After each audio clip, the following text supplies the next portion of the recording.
अस्सलाम वालेकुम दोस्तों, डॉक्टर सुफिया कमाल, founder of the rising professional. आप सबको मेरी जानिब से और द राइजिंग प्रोफेशनल की टीम की जानिब से बहुत बहुत ईद मुबारक हो। ईद का मतलब है खुशी, यानी ये वो दिन है जब उम्मत मुस्लिमा खुशी मनाती है।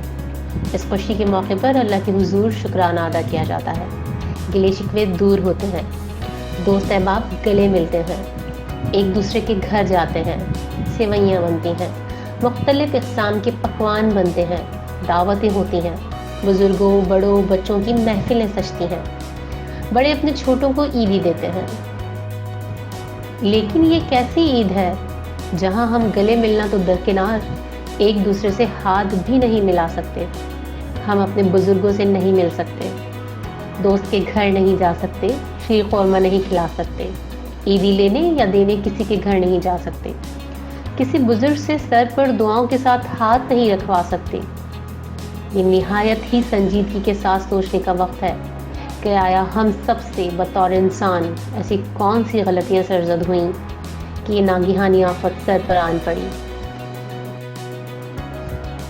बतौर उम्मत मुस्लिमा हमें ये सोचने की ज़रूरत है कि एक ऐसा कठिन वक्त है कि हम मुसलमान ईदगाह ईद उल फित्र की नमाज अदा करने नहीं जा सकते, जो कि साल में एक बार आती है। एक ऐसा वक्त है कि पैर से पैर, कंधे से कंधा मिलाकर नमाज नहीं अदा कर सकते।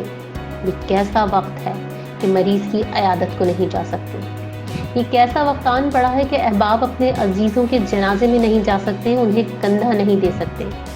एक ऐसी वबा आन पड़ी है कि इस बीमारी से लाहक होने वाली मौत की वजह से मरने वाले की आखिरी रसूमात भी दोस्त अहबाब मुनासिब अंदाज में अदा नहीं कर सकते। ये कैसा वक्त है कि रोज़गार बंद है। ये कैसा वक्त है कि सड़कें गलियां सुनसान पड़ी हैं। ये सब अगर एक खत्ते तक महदूद होता तो किसी कौम की खता पर सज़ा मान ली जाती, लेकिन ये क्या, इस वबा की लपेट में तो पूरी दुनिया आ गई। ये कैसी आजमाइश आ खड़ी हुई कि हम इसका अजाला नहीं कर पा रहे।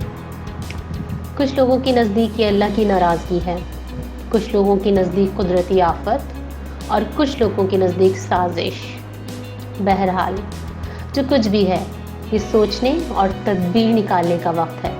ये देखने का वक्त है कि हम कहाँ खड़े हैं।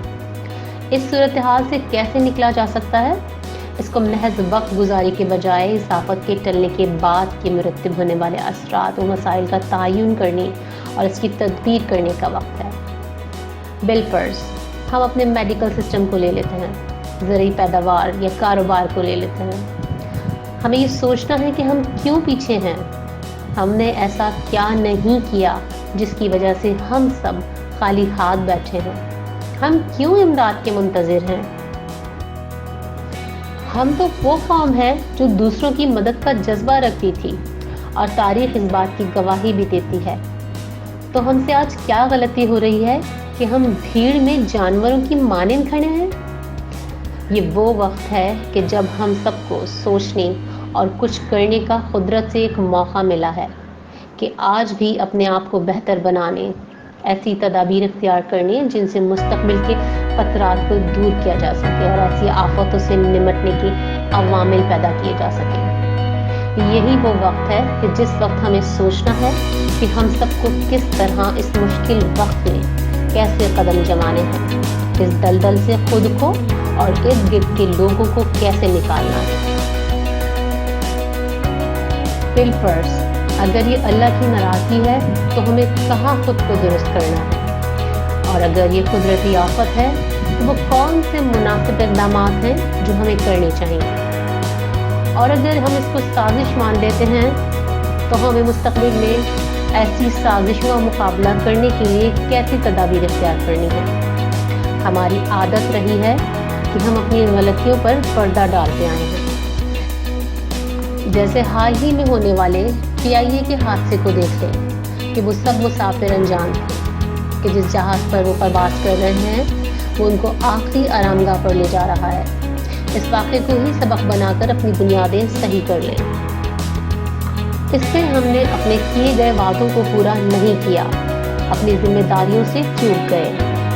इस हादसे में भी वजह लापरवाही, मुनासिब इक़दाम का न होना, اور شاید ہر دھرمی شامل ہے، لہٰذا ہمیں اپنی بنیادوں کو درست کرنے کی ضرورت ہے۔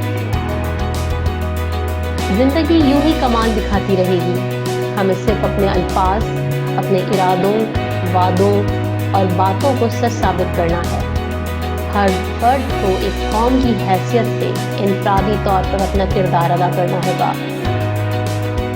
ہم سب کو مغرب سے سورج طلوع ہونے کا انتظار کرنے کے بجائے مشرق سے نکلتے سورج کی روشنی میں چلنا ہے۔ ہمیں نئے سرے سے اپنی بنیاد مضبوط کرنی ہے، ہر فرد کو ایک اینٹ سمجھ کر مضبوط بننا ہے۔ اب یہ سوچنے کا وقت ہے کہ یہ اینٹیں مل کر ایک عمارت کیسے بنائیں گی۔ اپنے گھر والوں کا بہت سا خیال رکھیے۔ آپ سب لوگوں کو ایک بار پھر بہت بہت عید مبارک۔ اس دعا کے ساتھ کہ اللہ ہم سب کا حامی و ناصر ہو اور ہمیں وہ تدابیر اختیار کرنے کی توفیق عطا کرے جن کی ضرورت ہے۔ آمین۔ مجھے اجازت دیجیے۔